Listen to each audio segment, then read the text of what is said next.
and wishing you all the very best for the day ahead. Today, we are gathered here at MES Kalladi College for MESKCON, an international platform to explore, engage, evolve, navigate the future, and collaborate on critical issues shaping our global landscape. Before we proceed, let us take a moment to understand the significance of this conference. The International Conference at MES Kalladi College offers a captivating experience of academic rigor, giving insights into different domains of knowledge. Scholars and experts from various fields will converge to explore the frontiers of research and innovation. With a diverse array of topics ranging from technology to humanities, the conference promises to be a melting pot of ideas. Renowned speakers are set to grace the event, imparting their wisdom and insights to the eager audience. The vibrant campus of MES Kalladi College will provide a welcoming backdrop, creating an environment conducive to intellectual exchange and collaboration. As the anticipation builds, it's clear that this conference will not only contribute to the academic landscape, but also foster a sense of global camaraderie among participants. Our lineup of speakers today consists of Dr. A. Srikanth, Associate Professor, Department of Chemistry, National Institute of Technology, Tiruchirappalli, the spokesperson for the Research and Postgraduate Department of Chemistry. And we have Dr. S. Rajashabala, Associate Professor and Head of the Department of Theoretical Physics, School of Physics, Madurai Kamaraj University, the spokesperson for the Department of Physics. And we have Dr. Shweta Nidhi, Assistant Professor, Department of Forensic Science, National Forensic Science University, Goa, the spokesperson for the Department of Forensic Science. These experts in their respective fields will enlighten us with their insights. MES Kalladi College, Mannarkkad has become one of the top-notch educational institutions in Kerala since its inception. The college is renowned for its excellency in academics, arts and sports. With great probity, let me inform you that our institution has proved its excellency in both the curricular and extracurricular activities. It is indeed an amalgamation of education, integrity, innovations, researches, cultural programs, as well as a versatile arena for the prosperity in career, as well as to instill humanitarian, moral and ethical values in the youth of today. Today, we are going to create one of the significant milestones in the history of MES Kalladi College by organizing an international conference, MESKCON, in association with the Kerala State Higher Education Council, Thiruvananthapuram. Over the next couple of days, we will be immersed in a rich exchange of knowledge, insights and ideas. Without further delay, let us embark on this intellectual journey together. Ladies and gentlemen, as we embark on this insightful session, I kindly request everyone to take a moment to switch your mobile phones to silent mode. This will ensure an uninterrupted and focused environment for our speakers and fellow participants. Your cooperation is greatly appreciated. Thank you. The insights of the fundamental nature of a world is grounded in our knowledge of chemistry. The Research and Postgraduate Department of Chemistry pledges itself to encourage in the broadest and most liberal manner towards the advances in chemistry through education by providing a high standard excellence in research, quality education and so on. The Department of Chemistry was established to handle the critical course in the year 1967. Later, in 1971, the department was upgraded for conducting BSc as a subsidiary course. The BSc Chemistry main course program was initiated in 1976. In 1981, the department was upgraded into the Postgraduate Department of Chemistry by starting the 2-year MSc Chemistry course. In 2014, the department became a DST FIST funded department. In 2017,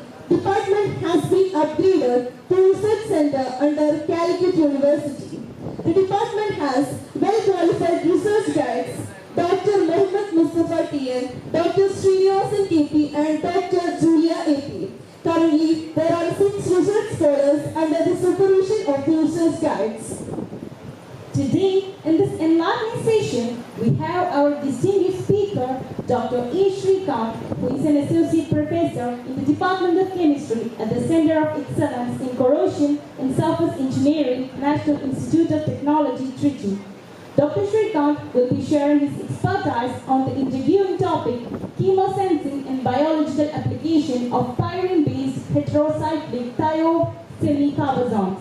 His extensive knowledge in this area promises to unreveal new insights and perspectives.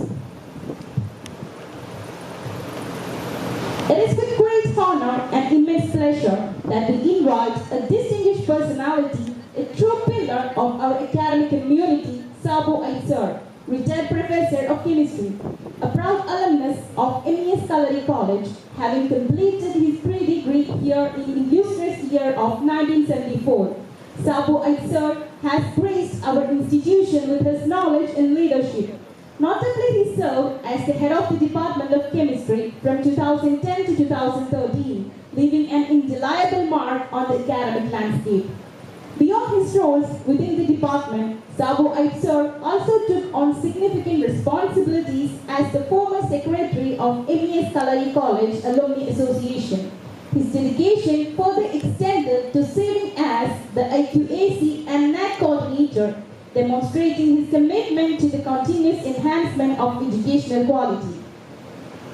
Today, we are privileged to have him with us, and we extend a warm invitation to Sabo Aitsar to chair the upcoming session. Please join us on stage, sir, and guide us through this enlightening phase of our conference.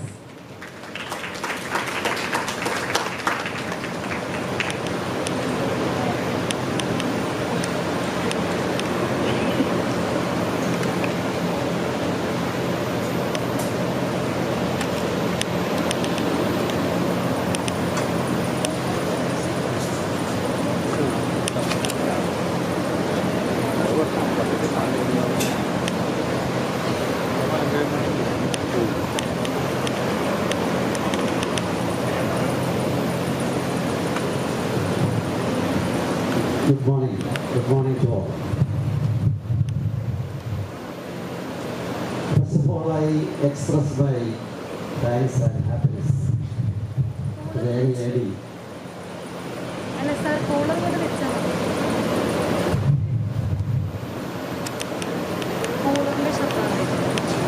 who has given a nice narration about me. Thank you. Thank you, Mom. Today, I am very happy to stand before you as the chair of the coming session. And I can see in front of me Dr. A.S. Srikanth, the well-known scientist, the smart fellow, who is going to lead the next session, and other dignitaries like the HOD of Chemistry, Dr. Muhammad Mustafa, other faculty members, and delegates from other institutions, delegates from the Stone College. I welcome you on behalf of the Department of Chemistry, MES Kalladi College.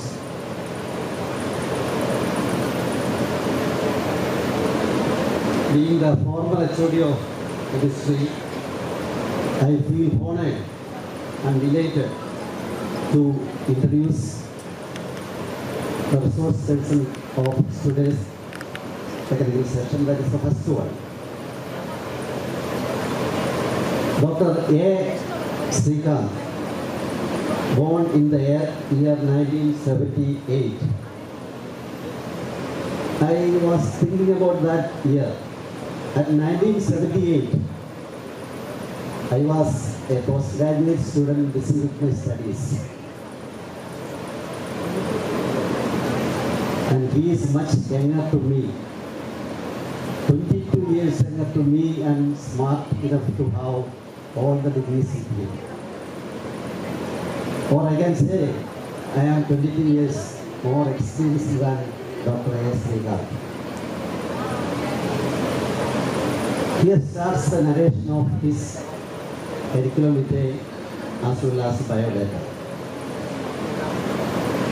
He did his graduation in chemistry in the year 1998 from MES College, Kottayam. Took his master's degree and PhD from Kochi University of Science and Technology. The topic for his PhD thesis were transmission metal chemistry and spectroscopy. His postdoctoral work was in pulse electron paramagnetic resonance spectroscopy from SIS Federal Institute of Technology, Switzerland. This was a 4-year program. At present, he is working as an associate professor in NIT Tishnapalli. His teaching area covers engineering chemistry, spectroscopy, organometallic chemistry, and corrosion science. Dr. Srikanth had undertaken more than 6 research projects under the various funding agencies like DSP, CSIR, BAE, BRNS, BARC, GPRA. For this project, the fund allotted was more than 1 crore. He was the recipient of Young Scientist Award from DAE and BRNS, Department of Atomic Energy, Board of Research in Nuclear Science. In a short period, he has produced 9 PhD scholars, and other 8 are pursuing PhD under his gateship. He published more than 69 important papers in referred journals of international standards. From 2002 onwards, he is publishing his publications. And the positions and posts held by Dr. Srikanth was the convener of Hostels Administration NIT Trichy, was the Dean of Students Welfare NIT Trichy, was the Warden of Oral Hostel NIT Trichy, was the NSS Program Officer NIT Trichy, was the member of Academic Council CUSAT, was the Secretary of Cochin University Research Scholars Association CUSAT. So this is a brief outline about this great personality, this multifaceted personality. And if I am going to read out everything, it will take more than 1 hour. So making it short, I have made a brief, abbreviated form, and that was given to you. പ്രിയമുള്ളവരെ, കുറച്ച് കാര്യങ്ങൾ I think ഞാനിപ്പോൾ സംസാരിച്ചു. ശ്രീകാന്ത് മലയാളിയാണ്. പേരൊക്കെ കേട്ടപ്പം ഒരു തമിഴ് ചൊവ്വയൊക്കെ തോന്നി. But A true Malayali. ഞാൻ ഈ പേര് കണ്ടപ്പോൾ എനിക്ക് പെട്ടെന്ന് ഓർമ്മ വന്നൊരു കാര്യം, 80കളുടെ തുടക്കത്തിൽ ഇങ്ങനൊരു പേര് എല്ലാ ചെറുപ്പക്കാരുടെ മനസ്സിലും, അവരുടെ മനസ്സിലെ ഒരു വലിയ ഹീറോ ആയിരുന്നു. വേറെ ആരുമല്ല, നമ്മുടെ Indian cricketer hard hitting Srikanth. ആ ശ്രീകാന്തിനെയാണ് എനിക്ക് പെട്ടെന്ന് ഓർമ്മ വന്നത്. അദ്ദേഹം ഇന്ത്യയുടെ ഓപ്പണിംഗ് ബാറ്റ്സ്മാൻ ആയിരുന്നു. അതുപോലെ ഏറ്റവും സ്മാർട്ടായിട്ടുള്ള പ്ലെയറായിരുന്നു. 83 വേൾഡ് കപ്പ് നേടിയപ്പം ആ ടീമിൽ അംഗമായിരുന്നു. അതുകൊണ്ട് നമുക്ക് പ്രതീക്ഷിക്കാം അദ്ദേഹത്തിൻ്റെ അടുത്ത സെഷൻ ഒരു വളരെ ഹാർഡ് ഹിറ്റിംഗ് സെഷൻ ആയിരിക്കും. നമ്മളെല്ലാവരെയും എൻ്റർടൈൻ ചെയ്യും, എൻലൈറ്റൻ ചെയ്യും എന്നുള്ള ഒരു ഒറ്റ വിശ്വാസം കൂടി. Sir, please come to with a huge round of applause. Let us welcome Dr. A. Srikanth. Thank you, sir. Thank you, sir.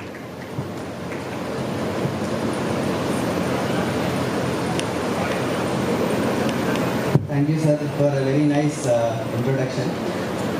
And in fact, it shows it always remembers our all teachers. They are always humorous and the presence of mind is very high for them. So thank you once again, sir. I will directly go to my lecture. So I understand, in fact, incidentally, Ajay is my student in NIT. So I gathered from him that majority of the participants here are students. So I will little bit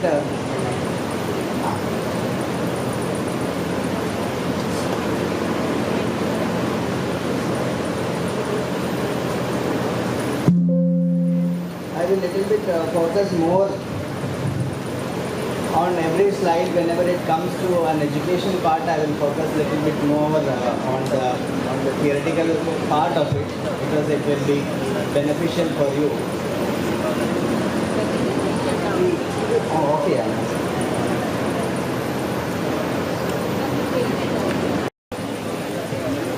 The sound reminds me of our beta classes. The 20 fans, I can't hear my own voice, then I won't be able to convince others. So today the topic which I have chosen is chemosensing and biological applications of pyrene-based compounds. So essentially you don't have to worry about this part. What we are probably more should bother is on the chemosensing as well as biological application. Or as a student we should also more think what are we going to do with the sensing and what are all the biological applications we can try to do with the compounds which we are going to synthesize in a laboratory. So probably every aspect of my lecture will little bit more focus on these aspects. Before I go into the details, I would like to show our institute a little bit. Our institute is situated in a very remote area in Tiruchirappalli, around 20 kilometers from the town on the Tanjavur road. And our land is almost 1,000 acres of real estate. So almost 250 acres of department and almost 500 acres of hostels. So we have almost around 15,000 students in the campus. Almost all of them are residents, and we have almost 35 hostels, 12 messes. So every time we are having a very high business.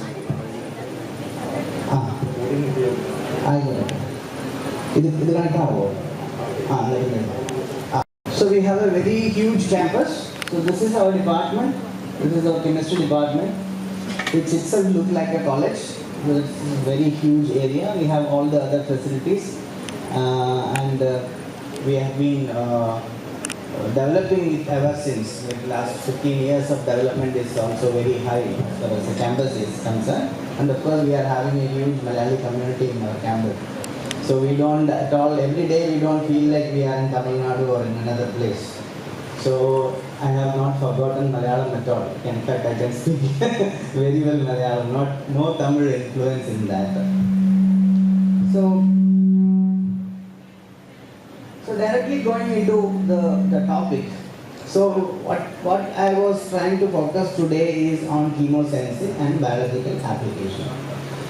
So generally, as the application science goes, we try to synthesize some molecules with some regular molecules we try to synthesize and try to look for the applications. So among them, when we look at the whole literature generally available internationally to us, a huge number of work is going on sensing. Why sensing is important is that everything which including our own body does when a host or when a small molecule comes is our own body does is the sensing behavior. So the small molecules or larger molecules in our own body itself function as small sensors which can detect a molecule or an ion or clusters of them, and then they transmit or transform it into the useful energy, or in terms of the information by which each functions of our own body happens. So, majority of our real-time applications are also sometimes mimicking the same processes. For example, everyone knows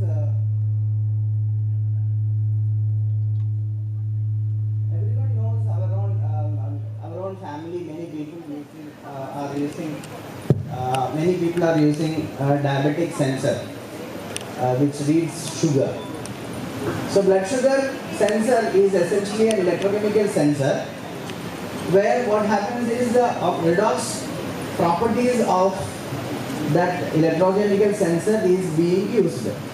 So your blood is having sugar in it, and this sugar is converted into oxygen by a 2-electron process, and this 2-electron redox process is being recorded by this particular sensor. So what essentially is done is, you might have seen a strip in which you add a drop of blood.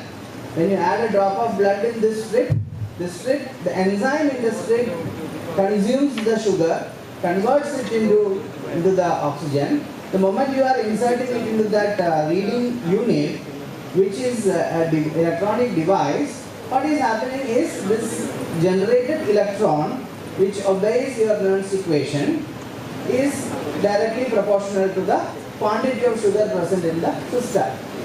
And this is already being recorded. There are several recorded values available, so it can record the sugar values between a certain limit. If it is going below or above, that device will not function. So in between, it can easily read the sugar. In the same way, it works for pH meters. For those people who are working in environmental science and all, nowadays we have pen type pH meters. You just have to dip the pen in a solution. It reads out the pH. Essentially, what is done is a glass electrode, which is a hydrogen ion sensitive electrode, and this electrode is devised into a smaller equipment and converted. So when I say the word sensing, it is a quite easier term, but to devise it is very difficult and tough. So what we will focus today more is on the focus more today on the scientific part of it and not the electronic part of it. So in our world, major challenges nowadays is either cancer or other biological problems, like we have faced COVID in the last couple of years. It still continues to be among us. But no matter whatever contagious diseases are coming and going, we have a static issue, which is cancer. So majority of the applications nowadays are focused also on cancer, and there are molecules which are developed to whether they can be used as a medicine against cancer or not. So one of the area in which I work is based on that. So what is done in this cancerous nuclei is that a normal cell only is getting converted into the cancerous cell because of one or more mutation in the DNA. Now the thing is that if you want to, a healthier cell only is getting converted into cancerous cell. If you want to target a cancerous cell, we should first understand the property of the cancerous cell. So when we are adding a compound to it, which is so-called drug, it should not affect the quality of the healthier cell. Instead, it should directly target to the cancer cell, and then what it does generally is that it binds to the cell and then it ruptures the cell. When it binds to a cell and ruptures it, it does it in 2-3 different ways. Either it is a cell wall rupture and collapsing the system so that the cancer cell is finally gone and it prohibits the further growth, or it goes into the nuclei and stops the growth forever. We can technically, there are two different biological processes for them. We can definitely, it is easier to scan it biologically and study that. Another aspect is that any sort of contagious diseases we are getting, this our compounds, they also function in the same way. But the only thing is that when we are trying to develop a molecule, they should be site directed or site targeted. That is the biggest challenge as far as a drug development always is concerned. So, in that aspect, there is a level of sensing involved. That means the compound should be sensing where is the danger. And how does that sense? It is always a host-guest chemistry.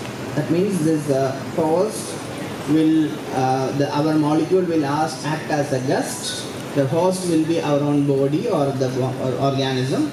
And when this is approaching the target, some sort of a chemical reaction should happen.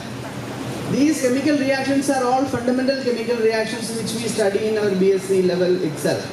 Either it is a one-to-one interaction or a hydrogen bonding, or it is a direct coordination complexing, or a coupling reaction. Very simple, understandable reactions.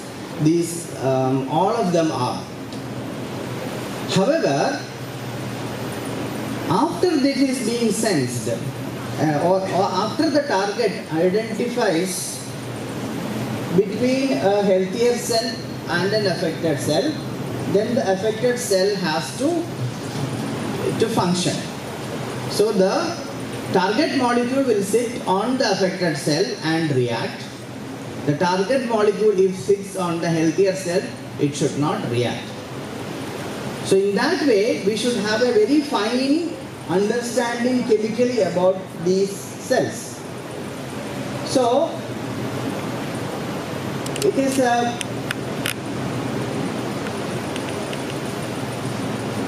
a huge process condensed into a very small slide. Nowadays these terms and all, we are all much familiar: chemotherapy, radiotherapy, immunotherapy, hormone therapy, gene therapy, etc. These are generally used in the cancer treatments. Nevertheless, even if we do not understand the essentially what is happening in each of them a host-guest chemistry is happening. So the essential mechanism in which each of them is functioning is the same. And what we are working is on the root of it. We are not working on the application side of it. That means we are producing a compound. We are not going to test on a real person or a real sample. What we are trying to do is on a sample which is on a laboratory scale. So the laboratory scale understanding of a problem has its own limitations, provided we get enough information. So then there are some shortcomings always exist, like non-selectivity. This is the biggest problem, that I have synthesized a molecule, but if it is not selective for the targeted cell or targeted organism, or I am targeting, let us say, something is in my hand. Instead of going this or delivering the drug to this part, it is delivered somewhere else. There is no use. But nowadays the chemistry has developed so nicely, the kinetics and understanding of our own body is very nice, that we can do this without much of an error. And major problem associated always we find is a harmful side effect, sometimes drug resistance and non-effective metathesis, and in end of the day expensive. But you see, nowadays drug being an expensive, people don't bother, because there are funding agencies which help you, there are insurance and all these things are there. So we do not bother much about the money part of it. But the major problem is these three. I wouldn't bother about the non-selectivity, I would not bother about the money, but the other two parts are difficult. Side effects of the drugs as well as the resistance. Those who are diabetic, they might know that after taking insulin for a long time, no matter like it's like my mother also does that. ഒരു glass പായസം കുടിച്ചേക്കാം, രണ്ട് insulin കൂടുതൽ എടുത്തേക്കാം. But it doesn't work that way. In fact, what happens is, even if you take the double dose of insulin, you are already insulin resistant. Your body is resisting the insulin. It doesn't do anything harm, but it is just a fluid which goes. It will go through either sweat or other excretion. That's all. It doesn't react in the way it is wanted. The body gets used to it. When the body gets used to it, the body doesn't look like or feel like that this is a drug. So every time, this is the same thing, not only to our body. This is the same thing which happens with the mosquitoes also. In the good night vechal, after 3 days, mosquito comes back because the mosquito develops by itself. Every 3 months, every mosquito develops or mutates by itself. What you have to cleverly do is to prevent the mosquito from coming back. You have to keep changing the material. Today you are using good night, tomorrow you will have to use morning. Otherwise, this mosquito will keep coming because they can mutate. Probably human mutation is around 300 years. Mosquitoes does it in 30 days. That much is the difference. So, but nowadays we find that the resistance for development towards the drugs is very high on human beings. You yourself might have noticed, I am having a headache. 250 milligram paracetamol is not enough for anybody in this room now anymore.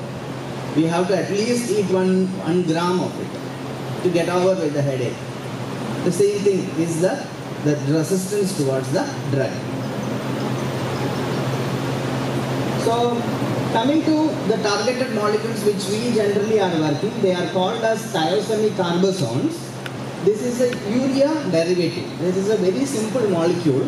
There is no glamorous part of this molecule. It is a very simple molecule. You see, this part is urea. The oxygen is replaced with sulfur. We can also replace it with selenium with a lot of difficulties. But sulfur is very popular because this is a very soft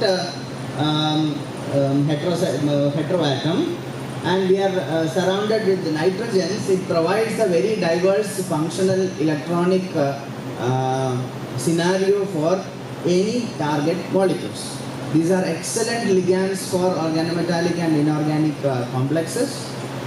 They bind very well with almost all the metals with a different rate of reactivity. And of course, after being modified, we can modify this part and this part of the molecule very easily, replace it with any kind of replacements as we will in 1 or 2 steps of the reactions with very high yield. So this molecule is known to us probably for more than this molecule. The fundamental thiosemic carbazone molecules probably is existing from around 1940s itself. Very old molecule type. But we still applications have not ceased. Only thing is that from a regular inorganic journal, these molecules started appearing everywhere, in agricultural journal, in food industry journals, in food chemistry journals, in forensic journals, in when it comes to journals like biochemistry, bioactivity, medicinal chemistry journals and all. So their uses we are now exploring one by one, and today I will quickly go through few of the uses which we are trying to pursue with these molecules. So what happens essentially is that DNA, as we know, it is a double-stranded helix. This is the cause for our life. This is the cause for any information to be carried from generations to generation. This is also, if at all any disease information is there, that is also carried over. Any good credentials are there, that is also carried over by the DNA. In cancerous cells also there are DNA, and what we try to do is they split and make new strands. That is how every time this growth are taking place. Our good growth and bad growth is through the same development process. So what we are trying to do here is using our molecules as a sensor or a material to sense this process. We bind this DNA, thereby preventing it from coiling it and multiplying it. So what happens is these molecules will go and bind to either to the groove or intercalate between the DNA, and they finally, if there are metals present in the system, they will directly coordinate with the DNA and they will rupture it from inside out. That means once it is bonded to the DNA, which is cancerous cell, what happens is it cannot reproduce or grow. So our molecule technically is a parasite for the cancerous cell. It will attach to it and it will not let it grow further. It will completely collide its growth mechanism and it collapses from inside out. Or there is sort of an implosion. It is not an explosion, it is kind of an implosion. Whereas radiotherapy is like you go and you completely kill it using a radiation. Chemotherapy is where you completely disturb or burn the material or the growth directly using a chemical. But these molecules are capable of binding to the DNA as well as protein. Of course, what you have to do is you have to take this material by yourself in a laboratory and see a control study. How much it binds, how much of minimum quantity of molecule is required to completely destroy the system, what is the rate of the reaction in which it happened, and how this mechanism functions. Once we identify that, we can go to the other stages which is listed in the previous slide, like clinical trials, going for the toxicological studies, etc. But for doing this, we need a technique known as spectroscopy. Obviously, NMR spectroscopy, UV visible spectroscopy and fluorescence spectroscopy as the essential tool or a day-to-day lifesaver tool for understanding the mechanism of this binding process. So, that is how it is generally done in the laboratories. So, what are chemosensors? So, here also this is essentially a sensing process. That means what is done is this molecule senses the DNA, catches hold of it, intercalates it, binds it and signals it out that I have done the job. Like you send a spy to another country, he has launched over there, then he will start giving out the information. Okay, now what information DNA can give us is, we have to see through the spectroscopic techniques. Way back in our small laboratories and all, we use pH. First of all, if you want to look at the pH, we will use a pH paper. Litmus paper where this says this is acidic, this is basic, and there is a color chart. We will compare approximately, we can say the pH of it. Now we have pH meters. We can read the pH more accurately. And what sort of information this gives is, these are all molecules essentially having a particular UV spectra which is consisting of pi star, n pi star. If it is an metallo-organic framework, it is having a DD transition also. Sometimes ligand to metal, metal to ligand, charge transfer transition. Now among all of these, If you are an analytical chemist, which is a transition, this is a question to you. Which is a transition you will choose to go for analysis? Anybody from the student side? N-pi star, pi star, ligand to metal charge transfer, DD. Which is a transition which you will choose to analyze? You said it, pi. Why?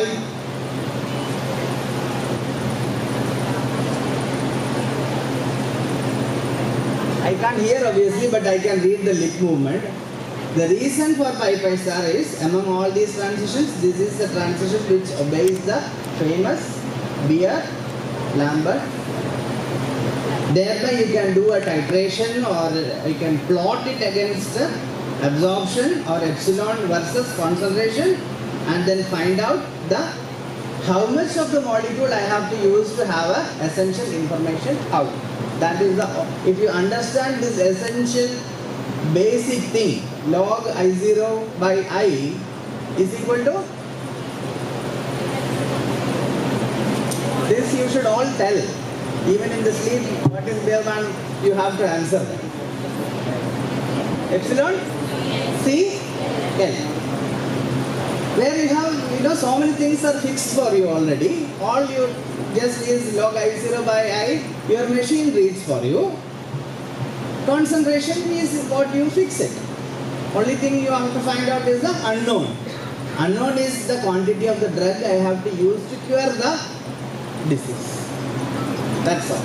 For that you have to do several control experiments, and you have to read the UV spectra. Once you understand, this is the core of any sensing work. No big deal.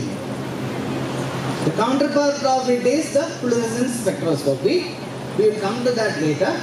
So this is how this is being understood, and essentially a chemosensor is a molecule that signals with the presence of a particular analyte in a selective and reversible way. That is very important for us. In drug it did not reverse, but in analysis we have to have a reversible reaction. Then only we will get to know that whether it is reproducible work or not. Okay, so this is how it works. So you have an active unit, you have a spacer unit, and you have a receptor unit. Essentially, you consider this as an affected cancer cell. So this all part of it is an affected cancer cell. You have to identify the receptor unit in it. Your target is coming and docking onto it. Further is what the real drug action.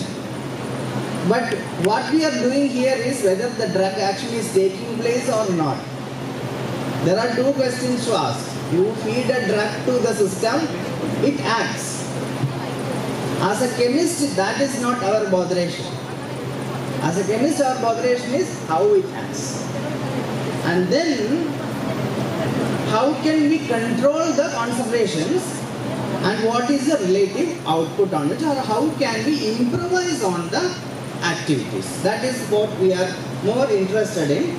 So the working mode, the receptor should be capable of selectively binding the analyte, site which are tunable for molecular property, and transduction mechanism that converts the recognition into a modification or a tunable property.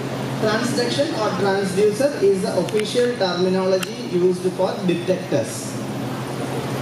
Elsewhere we use the term detectors. Nowadays we use the term transducer because that even smaller molecules functions as, it is a much better term used by scientifically.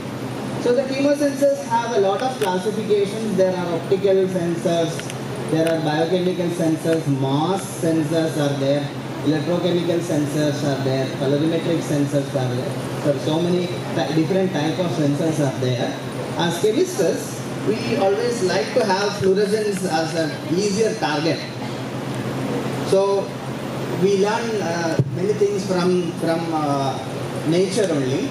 Nature exhibits many, out of the major nature's exhibitions, one is color, which is brilliant, other one is fluorescence, which is also brilliant.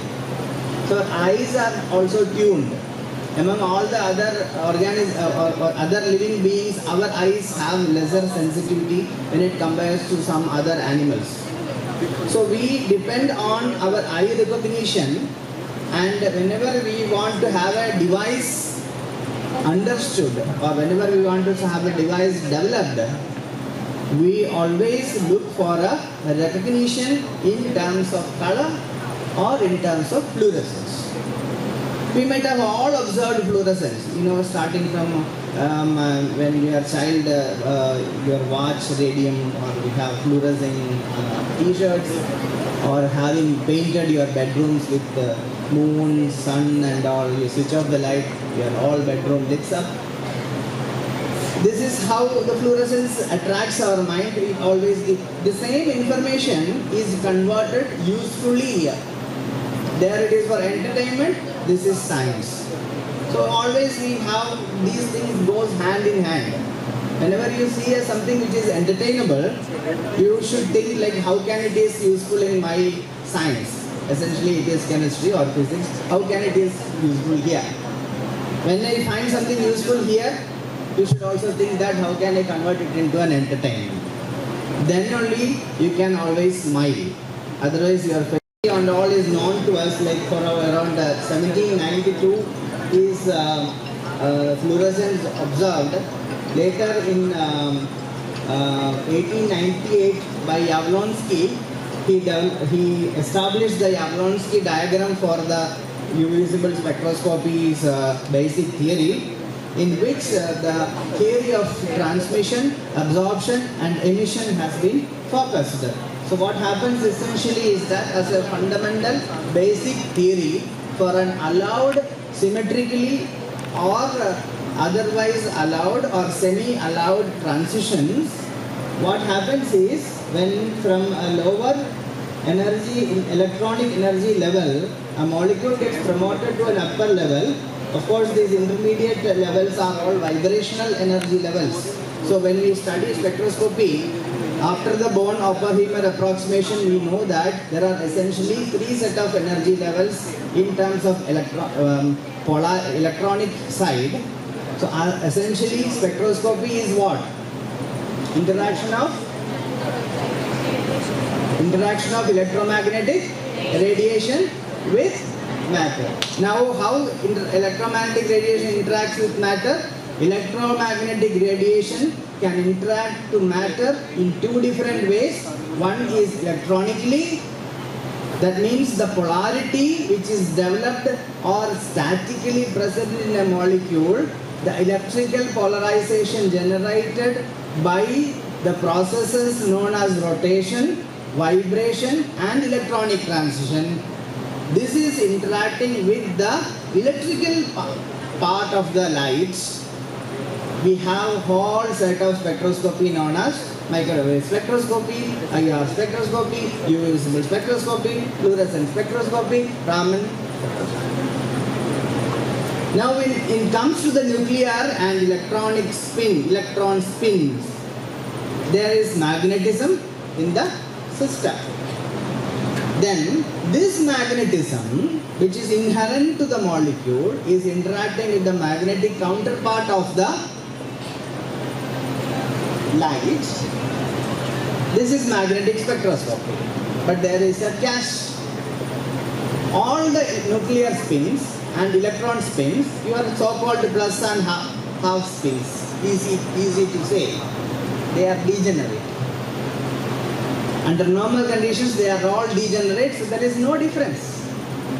If a molecule spin like this, clockwise or anti-clockwise, always in an ensemble of electrons, half of it is clockwise, half of it is anti-clockwise. Now it all depends, like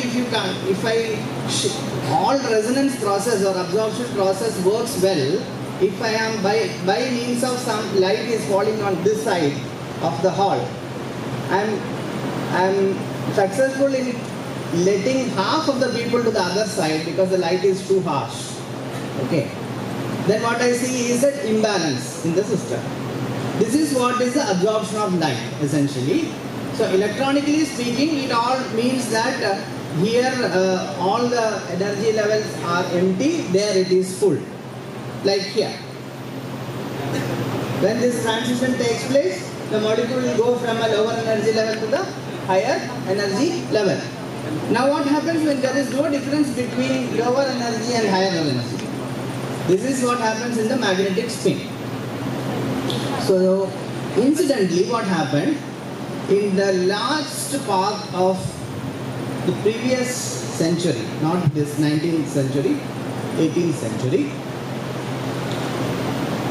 Zeeman has found out that when you replace such things in a magnetic field, they will lose their degeneracy. So in magnetic resonance method, what we will do, we will take the molecule, keep it in between a magnet. The moment you keep it in between the magnet, this plus half and minus half will be split. Now the magnetic component of the light can interact with the light and generate the magnetic resonance spectroscopy. That is what we are using regularly for as NMR spectroscopy. Casually by medicine people ask magnetic resonance. Magnetic resonance? Imaging or MRI scan. What is done in MRI scan is you take a proton NMR of your head or your soft tissue. All the protons will resonate. You image it. If it is a healthier cell, it will have more water content, more protons, and intense pattern. Cancerous cells, lesser water content, lesser profiling. This is how we create or generate different kind of imaging as far as NMR spectroscopy is concerned. Both of them works in our systems for sensing or which are useful in our systems. Here what happens essentially is that this is something which you all know. I am just probably repeating from your own classes. So electronic energy level, lower energy level to the higher energy level. In intermediate, all lines you are seeing is vibrational. This is shifted up. Then the molecule has two choices. It can give out the energy to the surrounding and come back by a thermal emission. All the molecule can react photochemically. That is a totally different field. Now the molecule can emit the energy and come back, or can wait for some time in a different energy level and come back. These two processes are known as combined are known as fluorescence or phosphorescence, or this behavior is known as emission. Now only difference is that absorption and emission, you have to remember, is a mirror-like process. It is like absorption is like you climbing a step. When you reverse it, you have to climb down. You don't jump from the top. You climb down. So the absorption spectra and emission spectra will be mirror images always. And it will be slightly shifted in their wavelengths. No absorption and emission will take place on the same. Theoretically, they should take place on the same, because this wavelength is absorbed. This is the wavelength it should emit. Never happens. We have other line broadening mechanisms, other mechanisms which, like Heisenberg's uncertainty principle, issues on finding the molecule in whatever energy levels. All these problems are there in molecules. And on the top of it, to make up all of this, our teachers always say to us, all energy levels are discrete, quantized. So that means if you have to come to this stage, you have to come through that step only, you don't jump up. Or when you jump down, you cannot have an intermediate state. But you can tell to the students, you cannot tell these things to the molecules. Molecules behave as much as they want. So the lines are always broadened and you have different type of behaviors found in these techniques. Advantage is that we make use of these type of different behaviors, photochemical behaviors, vibrational behaviors of the molecules, and convert this into productive information for the analysis. So I think I have to little bit fast Half an hour is there.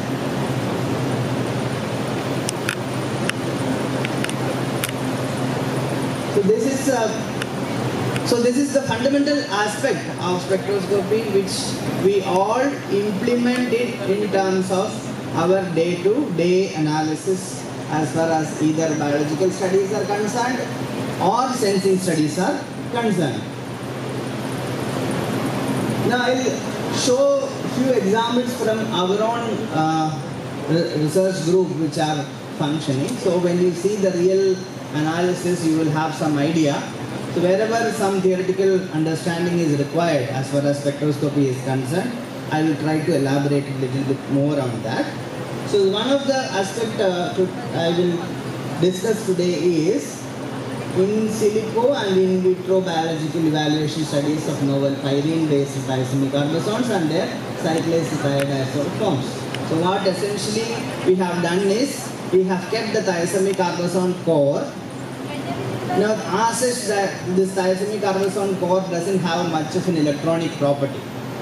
So we have to drive it to the electronic property. Like we wear very colorful clothes, we attach it with a very strong fluorescent moiety which is pyrene. We attach that part. And now we study them for different type of activities. So the synthesis part I'll just elaborate a little bit. It's a very simple synthesis. All you need is aldehyde. This acts as a base. This is a shift reaction, essentially a condensation reaction. C double bond O plus NH2 gives us C double bond N. And acetylmethane or C double bond N formation is the quite simplest of the reactions which we can perform. Like organic chemistry people, we don't have to suffer in the lab forever. No column chromatography, nothing. These molecules are highly crystalline. If you choose the solvents very cleverly, you will get it as a precipitate. All you need to filter it, find an appropriate solvent to redissolve it, recrystallize it, you get with the excellent purity. That is the advantage of all the shift bases. Simple 1 or 2 step reaction, you have your product in your hand, almost 75 to 80, 90 percentage yield. Second part is analysis, whether this molecule has formed or not. What you do is, the targeted molecule is having a C double bond N. Original molecule does not have a C double bond N. Initially it has a C double bond O. Luckily, IR spectra gives a very strong C double bond N stretching frequency in a higher region than that of a C double bond O, because it is going to C triple bond N then. So C triple bond N is around 2200 centimeter raised to minus 1. Organic C double bond O is around 1600. In between that, this C double bond O is an allowed transition and very strong, sharp band for the formation of it. Once you know that, you know the molecule is there. You don't even have to look at the NMR spectra. Rest of the NMR spectra is to convince yourself that yes, my molecule is pure. I'm having all the other things from father and mother. All the characters are blend in the child. Once it is there, you have to then look for the profiling.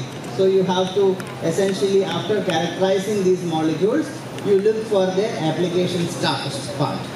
Now what you try to do is, you take this molecule, dissolve it in an appropriate solvent and try to react with different species. You try to react it with the DNA, you try to react it with the protein, you try to react with the anions, you try to react it with the cations, and then study the output of it.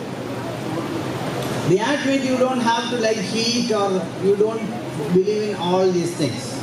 You make a standard solution of it, you mix with your DNA, your protein. These are not, I said, is very easy, but it takes like few months to to at least come to a track, making a solution, standard solutions and diluting it properly, you have to always get it in the Beer-Lambert law.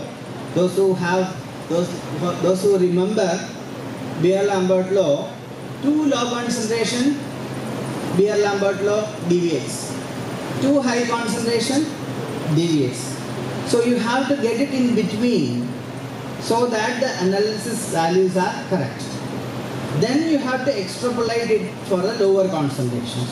Because what we are always looking in these studies, in a DNA binding or a protein binding or in docking or in cytotoxicity or in chemosensing, lesser the quantity, higher the output.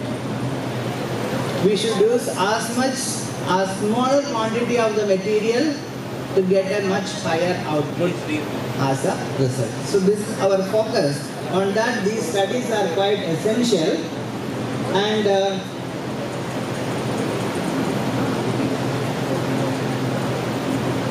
of course to confirm the structure of the molecules, we also carry out the single crystal X-ray diffraction studies. So this is another tool of chemists nowadays. It is being practiced that you synthesize a molecule to confirm the structure of it by spectroscopy as well as by means of X-ray diffraction studies. This is known as single crystal X-ray diffraction. It follows the same Bragg's law, except you perform the experiment on a single crystal. That means this molecule has to be converted into a single crystal, and the crystal size apparently is like, you can't see your hair strand. That size only will be the crystal. You mount it on an X-ray, and the X-ray is read in all the directions, and finally you have a number of n lambda is equal to 2d n d plus, and you have to parallelly process all of them in a series and then perform certain mathematical formulations. Luckily we have all the softwares nowadays. So what you have to do is you have to do it as an input, convert it into the data. Resultant is the photograph of the molecules frozen at one particular time frame. This gives you the structure of the molecules, and of course the other certain properties like how much if it is aromatic molecules or semi-aromatic molecules, how much of the aromaticity is enhanced, how much of the aromaticity is being delocalized out to the other moieties. All these things will give you much better insight in all these things. And then we go for density functional studies to understand other properties. So before we venture into any sort of real-time chemical analysis, we try to always perform a density functional theory calculation on small molecules. Nowadays computers are very strong enough to give an output in 1 or 2 days. So we geometrically optimize it, and once the geometry is optimized, because what we are having in X-ray crystal structure, we are having a solid state structure. When you are performing an experiment in chemosensing or in biology, we are performing the experiment in liquids.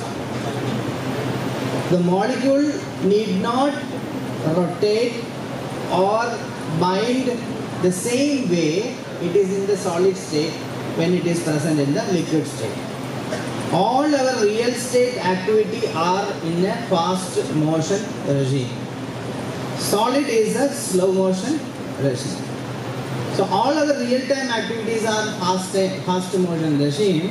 So what you have to do is, in all these calculations, we find out what is the HOMO, highest occupied molecular orbital, and what is the LUMO, and when you are planning to perform a photochemical experiment on the molecule, which is the transition, which is better you look into that transition that you have to analyze. For example, if more than one analyte is there, fluoride is there, acetate is there, my molecule is there. If both react with my molecule, then there is no use. My molecule A react with fluoride and acetate at the same time gives a yellow color. These both yellow colors are same. Basically, you can't find it. Then we have to tune our experiment in such a way that, okay, acetate, let you wait for some time. Let me first read out the fluoride's yellow, and then if I want, I will read out the acetate's yellow. Otherwise, I will not. We can fine tune that. If you want to fine tune that, you should know that when a fluoride, for example, fluoride is interacting with this molecule, this is the energy of interaction. This is how the homolume gap is, and this is exactly where I have to look when I record the spectra. If you broadly look at the spectra, you will see both. You don't want that to happen. So density functional theory essentially gives us an insight into what you will do there is you have your molecule. You try to bring the analyte molecule near to that, and then study the homolumo interactions. And homolumo interactions are studied, and then they are profiled, and you can like you do your salt analysis in the BSc lab. What I are essentially doing by here is kind of a salt analysis which we are doing in BSc lab. Chloride is there, bromide is there, iodide is there. Selectively I can separate them by looking at the precipitate, or first group separations. You remember your group separation in organic lab? All of you? Metal group separations you are doing in your inorganic chemistry lab, right? Yes. Same way I am doing it with my computer, that's all. I am differentiating it using an electronic property. I don't have to use any chemicals here in this analysis. Even though it is not 100% foolproof, I will have a much better idea about the molecule in the end of the day. And after that, this is the name of it is in silico. So since you are using the computers to do that, and then we go into the real-time experiment. So after finding out the molecular structure, identifying the structure, evaluating their electronic properties using computational studies, we go into the real-time analysis. When you do that real-time analysis, you have to carry out certain other reaction conditions, because we are performing the reaction in solution. We should, since we are doing it in the solution, it should be possible to react instantly. Like you cannot mix A and B and wait for like 1 hour to perform the reaction. And we cannot wait for a very long time to have the reaction to happen, etc. So we have to optimize these conditions using certain additions. So you generally use buffers. Sometimes the molecule as well as DNA will not have any enhanced light properties. That means they will not have a fluorescence, they will not have a phosphorescence or any of these things. So what we will do, we will add another material to increase the strength of the emission, or you already use a material and you club with your target molecule, there will be a strong emission. Now when the analyte is added, what happens? Everyone remember your EDTA titrations? Yes. Simply what you are doing is the EDTA sodium complex is replaced with the metal. It gives an intense wine red color. We are sometimes doing the reverse of it. You start with the color, you remove the color from it. So it is not always about the enhancement of the fluorescence. Sometimes a fluorescing solution, you add your analyte, all fluorescence is gone. In both ways we can perform the analysis depending upon the nature of the molecule, and the result of it is astonishing. So I will directly go into the results. For example, to see what happens is, in some cases, this is a case where you add ethylene bromide in many of these reactions. Ethylene bromide has a very strong fluorescence. When it binds to a DNA, it enhances the fluorescence. Now my analyte is added, it replaces the ethidium bromide, and my molecule get connected to the DNA. When my molecule get connected to the DNA, then the ethidium bromide alone does not have any fluorescence. So the ethidium bromide DNA complex, when it is destroyed, what will happen? The fluorescence will go down, and you using Wolff-Schimmer equation and Stern-Volmer equations. One is used in the UV visible titration, and in emission studies we find out the equilibrium kinetics of the process, and like in what ratio this happens, what is the rate with which this happens, and we can somehow amplify or modify, or somehow we can understand this process before we go into a real-time application. So that is what we do, and end of the day all you have to do is perform this UV visible titration number of times before you come at a conclusive understanding. 30-40 iteration for a single molecule and a single targeted system. The same way is the protein binding. So since lack of time, I will quickly move into some real examples. So this what I have showed in the previous slides were how these molecules interacting with biological cells. So biological cells, when they are interacting, imagine this biological cells as cancerous cells, and what is done in the cancerous cells, a small replica is being generated in the laboratory. In transition metals detection, the same way it can be done. Now, all the metals complexes with these ligands, but the kinetics of them are different. If you are very clever enough, I can develop the molecule into a sensor which is very particular for a particular ion. So this is one example like this. Gallium is a metal which is very difficult to complex generally. When it is done,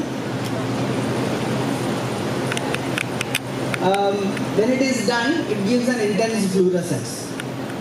Why gallium is? Gallium has a lot of problems. Gallium by chance goes into your internal system. It causes liver and kidney damage, and it causes improper brain function. It affects the nervous and lung functions, and these damages are very permanent. So the gallium is something not a good metal to meddle with. So again, this is what happens. Your target molecule reacted with gallium gives a very intense blue fluorescence. Switch off the light, it looks actually doesn't look good in the slide.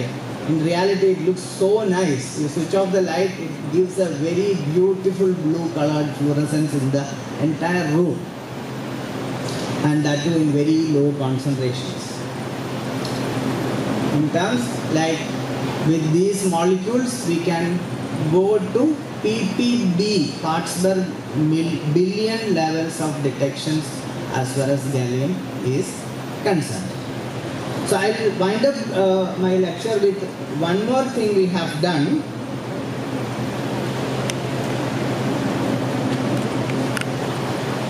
This I probably fingerprint which is okay. So I have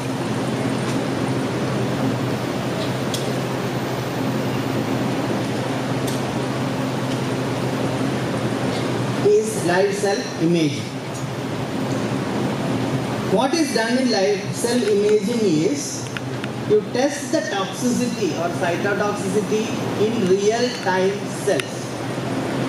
So what is done is here you feed your control and your compound to live cells, and this live cells has to be analyzed. You see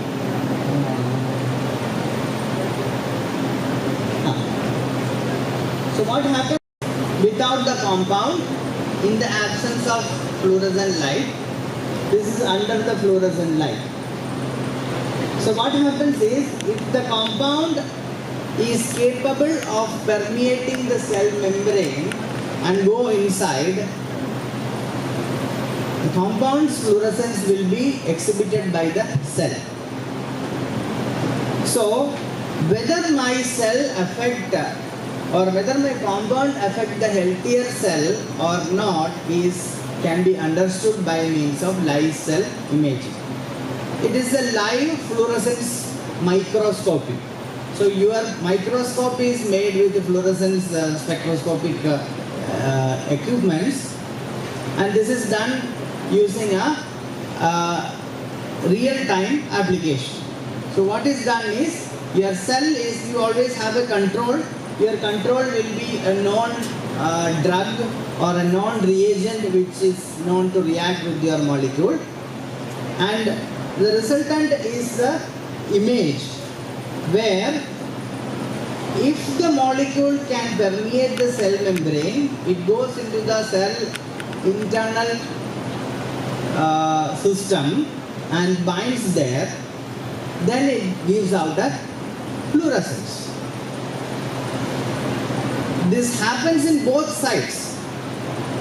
If it goes to a healthy cell, there also fluorescence happens. It goes to the dead cell, there also fluorescence happens. So my control is the healthier cell. Compound is the dead cell or a tumorous cell. So what you can see here is that the compound does not react with any of the health cells, and it do react with the tumorous cells producing a. It doesn't end there. You have to find out the minimum inhibition concentrations, and then you have to go for a real-time toxicity study. Then you have to go for animal control, etc. So this is how overall we develop a molecule from a simple shift base, slowly passing through different spectroscopic analysis and going into real-time applications. Of course, this is not possible without many people. So I would like to show like how our group was in the past and how existing are there. So these are my passed out students. They have pioneered in this work on bioinorganic and corrosion studies. Of course, we did some corrosion studies. Being in an engineering institution, we should always have to be asked by any people, have you done any corrosion studies? So with this same thing, we have done some corrosion studies. The name is corrosion studies, is a misnomer. What is done is a corrosion inhibition study. Then we don't corrode anything, we try to prevent the thing from corrosion happening. So it is a corrosion inhibition study. So majority of our works are bioinorganic based, and all of these people have tried to develop a methodology in a complete format, and this is the present group. Vishnu is a pre-MRF student who has been working on these slides which I have showed. He is presenting in a small lecture in the afternoon. And Rasin works on the corrosion and on forensic side of the research. Of course, I have not included any forensic slides in today's lecture. And Vipin is working on the seleno counterpart of these molecules, not on thio-semicarbosones. Instead, he is working on the seleno-semicarbosones, and Vipin is working on navigating the biological frontiers, unraveling the computational. He is more focused on the computational studies. So without these people, of course, our work will not be easier to complete or publish on time. So this is what gives probably a 10% of work which we are doing day to day in our laboratory. So I'm thankful to Ajay and his team for inviting me over. I would be happy to answer a few questions if you have.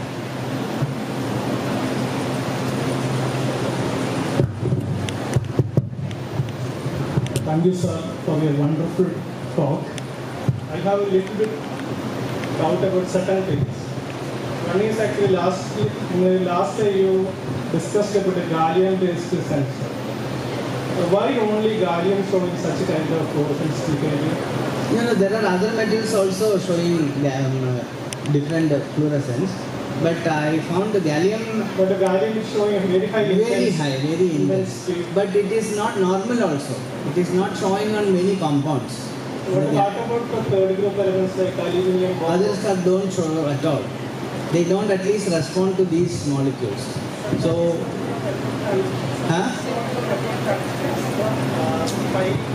yes, it is chromophore chemistry. Yes. So, but we have to do a little bit more theoretical study on like why this is gallium was a very tough element to first of all detect among all the other elements. We tried with many ligands, many type of detectors. It doesn't respond at all. So that is why we have finally pyrene. Pyrene is probably the only thing which enhances that. Even if I use any other type, otherwise I have to use a much better chromophore for this to happen. So we have to perform more, since it is a recent study, we have to perform more theoretical studies on that. But it is very highly selective against all the other metals. All these things are very pakka. Problem is that how or what can make this happen is we have to get. With pyrene it works well. What are the metals you try with that same? Whenever we screen all of them. Almost all the main group and transitional metals. Whatever is available, we screen all of them. Because there is the logical gating which we can perform on these. Even if the multiple detection is there, we can by means of logical gate the same way electronic people applies this NO and NAND gate, all these things, we can do the same gating here. And even keypad locking and all we can do. So multiple detection is not a problem at all. Multiple ion, even if it detects, we can selectively do the filtering. So that is possible. So for understanding that, we always screen with a set of anions as well as cation. Whatever is available. Another question is that when you discussed about the DNA activity, so it is on with metal ion.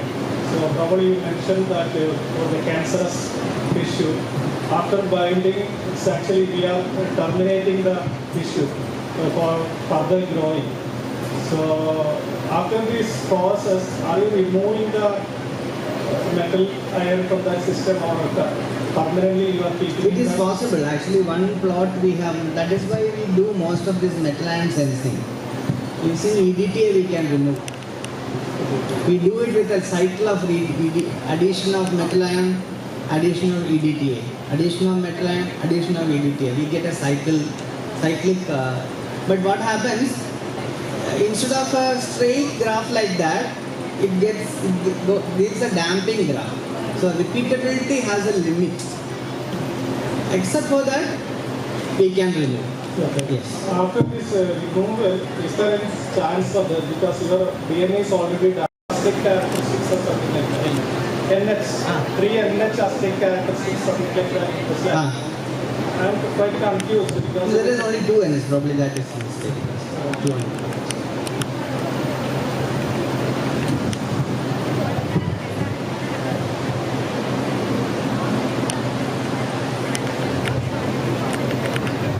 Thank you, sir. Thank you for your wonderful lecture. That one query is whether that molecule is specific to bind only to the cancerous DNA, whether it is specific to that. No, that is what we first studied. Yeah. By means of live cell imaging, this whole process, because we have to find what is the mechanism. There is apoptosis and. But chemically, that normal DNA and the cancerous DNAs are similar. Similar. Yeah, that's why. That is what we also have to be very careful when we generalized risk. But in somehow major conditions, I am not really sure whether it will work on a real-time body or not. But in simulated conditions, it works well. It essentially, but the DNA of the cancer that cell or cancerous cell is mutated already. So that mutation is what is being catched by the ligand. But this compound, whether it will create some other complication or not, we do not know. Okay. So we don't do anything. So all of them are in vitro, including the live cell imaging is an in vitro situation. And in vivo studies is what we have to perform on, really we have to inject it on a mice and see whether this is happening. That is not happening. Thank you, sir.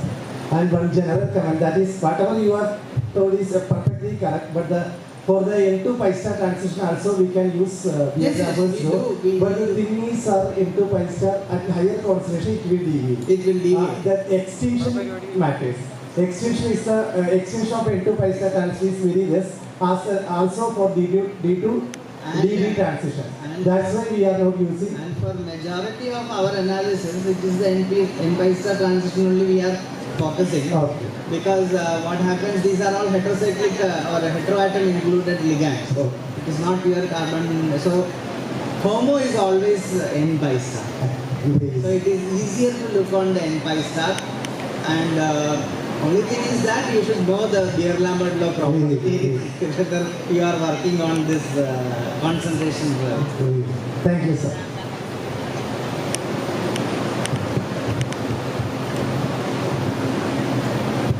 Any more questions? So, first of all, thank you for having a session like this. So, my doubt is, you said earlier, in first doubt that it detects the mutation, right? The hormone detects mutation. How? Well, that is what our design of the ligand plays. So, we have to study the mutated part. Already thanks to the biological journals, medicinal journals, we know their chemical conditions. So is it through any site just interaction? Yeah, it is site directed. It has to be. Otherwise, as far as asked, if it is not site directed, it is problematic. You take the medicine and it goes. You are intended for here, it goes here, and it's no use. It has to be site directed. So the structure to activity correlation has to be studied properly before we venture into the real-time analysis. So we essentially speaking, what we are doing is we are not doing a computational library study, or we are not pooling them and finding out the excellent target. We already have fixed our molecules. So we have to look for better targets. So I know the molecule, I look for a target which is easier. Instead of that, I do not know the molecule, I know the target, I am looking for the molecule that is shooting at the dark. So where you sometimes you may get a better option. Sometimes that is where many people nowadays are taking an Ayurvedic plant, extracting the plant material, and there will be a particular component in that plant material which is medicinal. Isolate that and then try to convert into a shift base or a molecule shift. Why shift base is that there should be some host-gas interaction. So for that you need a heteroatom or a appropriate acidic base condition, which may be lacking in the molecular part. So what you are trying to do is the medicinal part of the plant is isolated. You have performed your phytochemistry and then you modify the molecule and then you get a better drug. In fact, lot of applications are there. Results are also magnificent. Problem is that how to get it converted into a real-time drug. Very difficult affair. One in several hundreds of molecules only will go into a drug list. That is because you feed a in a complete company. You see, you imagine the risk this COVID vaccine people might have taken. In so short of a time they developed a vaccine. If it backfires, you see millions will die. So it is a very, what we are doing is like childlike things. To convert it into a complete application, very difficult, not possible, I must admit.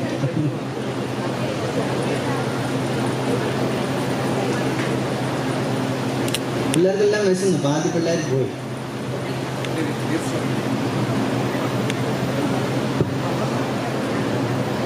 Thank you, sir, for gracing us with your presence and expertise. We eagerly look forward to these insights you will bring to section. Ladies and gentlemen, as we conclude this enlightening session, it's our privilege to extend our heartfelt gratitude to our distinguished speaker, Professor Dr. Shrikant, for sharing profound insights and expertise. May I kindly request Dr. Shrikant sir to join us on stage to receive a token of appreciation, a memento, as a symbol of our deep respect and gratitude for their remarkable presentation. I invite Dr. Mumtaz A.K., former head of the Department of Chemistry, MES Kalladi College, to present the memento.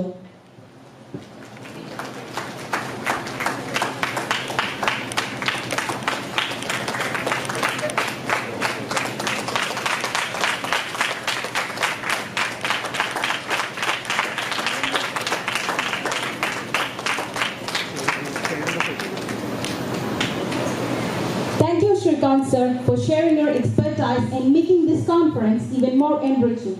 We truly appreciate your presence and the knowledge you have imparted. Now, it is our pleasure to invite Sabu Aik sir to receive a token of appreciation, and I would like to invite Mumtaz ma'am to present the token of appreciation. Ma'am, please.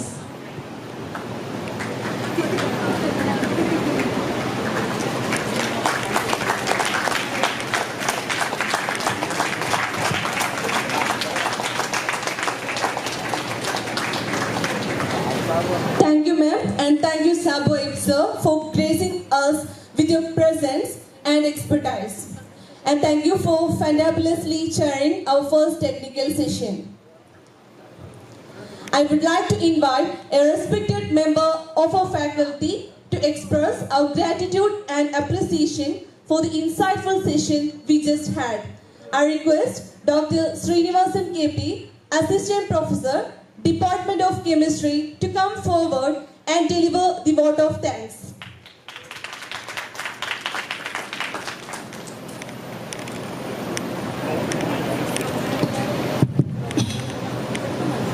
The respected chair of this session, Sabu Aik sir, and our resource person, Shrikant sir, delegates from various colleges, and research scholars from various colleges, and our own faculty members from different disciplines, and my colleagues from different colleges, and my dear students. I am very much happy to express my deep gratitude for this function. It is my privilege to express vote of thanks to this function. I feel that even though this is an interdisciplinary delegates present in this conference, but the session we already noticed here is all beneficial to all the human beings, especially it is dealing with chemistry and biology. Especially pyridine-based chemicals are very interesting material. As a photochemist, This is one of the finest material for photochemical transition studies, and it is, you already noticed that how optical property of the material changed during the sensing action with the various pyrene molecules with the metal ions. So chemistry has a big role in our biological field, especially in medicinal chemistry. So we have to learn a lot of information from this talk. Srikanth sir already, even though he discussed the talk in initially he started with, I expected that this talk will be very difficult to understand me because I am, actually my research area is entirely different from organic chemistry. But while finishing the talk, he come towards the optical property and related field. Probably me and Sandeep sir very much interested in that area because we are very much interested to photochemical transformation studies and such kind of related phenomena. And definitely this kind of talk, definitely it will motivate all the students present here, not only for the chemistry student and also for other disciplinary students, because you already noticed that we are starting with a very simple molecules, but the application wise its application is enormous area. You can do a lot of things with such a kind of a small molecule. So definitely this will help you to, after your master program, definitely it will help you to go towards a further research area and getting a very high position in various institutes. I request all the students to come towards this field, especially in the area of research. And I am expressing my deep gratitude to Srikanth sir for his wonderful talk. Next, I would like to thanks to Sadhu sir. He always helps us for the departmental activities. He is always a backbone for our all the activities of the department. I express my deep gratitude to Sadhu sir and also in favor of MESKCON and IQAC of our college. Next, I would like to thanks to our former HOD, Mumtaz Miss, for your presence here. And next, I would like to thanks to all my colleagues of this college. And we have a lot of delegates from various colleges and also faculty members from different colleges. So I express all the gratitude to them for attending this seminar. And finally, I express my thanks to all the students from various colleges and also from our college for this wonderful session. And finally, I have to express one more thanks to all my colleagues in this college at the Department of Chemistry for their enormous work, because I couldn't contribute much in this conference because of some health issue. I was away from college for some time, but after coming back, actually I really like the area of research. It is really a comeback for me. After attending this seminar, it will get motivated further for my research. And I express all the thanks to the Department of Chemistry faculty member, especially the convener of this conference, Mustafa sir, and his team. And finally, I express one more thanks to all of them, all the members present here. Thank you. Thank you, sir. Your words had undoubtedly captured the essence of our collective appreciation. Thank you very much. Ladies and gentlemen, as we immerse ourselves in this enriching discussion and presentations, we would like to announce a brief intermission for lunch. The dining area for the students is located at the botany block, and for the research scholars, the dining area is located at the canteen. We kindly ask all participants to reconvene promptly after half an hour for the afternoon session. Enjoy your meal and make the most of this opportunity to connect with your fellow attendees Thank you.